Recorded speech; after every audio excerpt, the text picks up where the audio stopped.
Assalamu alaikum wa rahmatullahi wa barakatuh. Bismillahir Rahmanir Rahim. My respected brothers and sisters, welcome back to yet another episode of this beautiful series in where we dive into the lives of the beautiful Sahaba, illustrious Sahaba, Ridwanullahi alayhim ajma'in. In our previous episode, we started discussing the life of Abdullah ibn Abbas radiallahu ta'ala an, and we ended off speaking about the power of dua. But there was a second dua that the Prophet sallallahu alaihi wasallam made for Abdullah ibn Abbas, and it was, "Oh Allah, grant this young man a lot of wisdom." It is said, subhanallah, that Sayyidina Abdullah ibn Abbas was one of the wisest Sahaba even while he was very little, even while he was very young, subhanallah.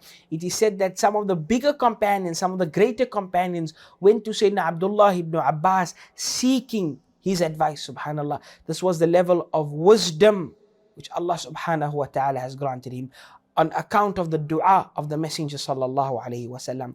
Throughout his life, radiallahu an, throughout his life, he was always known to be a knowledgeable man. It is said that later on in his life, that there was almost never space at his house because of the amount of students that would come and learn from the life of Sayyidina Abdullah ibn Abbas radiallahu ta'ala an. He was someone who loved seeking knowledge. This is a lesson for today, Jama'at al-Muslimin, respected brothers and sisters, that the importance of seeking knowledge from a young age. Take lesson from the life of Abdullah ibn Abbas, one of the tabi'een, the generation after the Sahaba. He said, when I looked at Sayyidina Abdullah ibn Abbas, he was the most handsome. When he spoke, he was the most eloquent. And when I listened to him, he was the most knowledgeable. Allahu Akbar. The most handsome, the most eloquent, and the most knowledgeable. Allahu Akbar. Sayyiduna Abdullah ibn Abbas radiyallahu ta'ala anhu wa ardah. He was someone who people flocked to just to seek knowledge.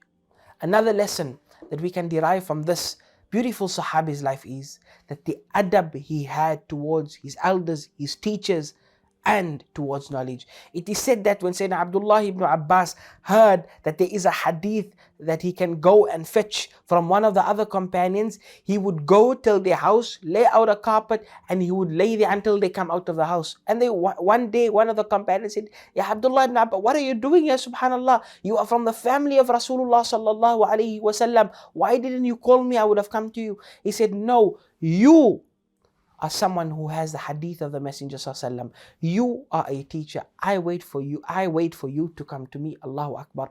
Or rather, I wait till you come and then I can ask you for that hadith." Subhanallah, out of adab, out of respect towards his teachers. A lesson we can derive from the life of Sayyidina Abdullah ibn Abbas radiyallahu anhu is the respect he gave towards ilm, the respect he gave towards teachers, the respect he gave towards Mashayikh.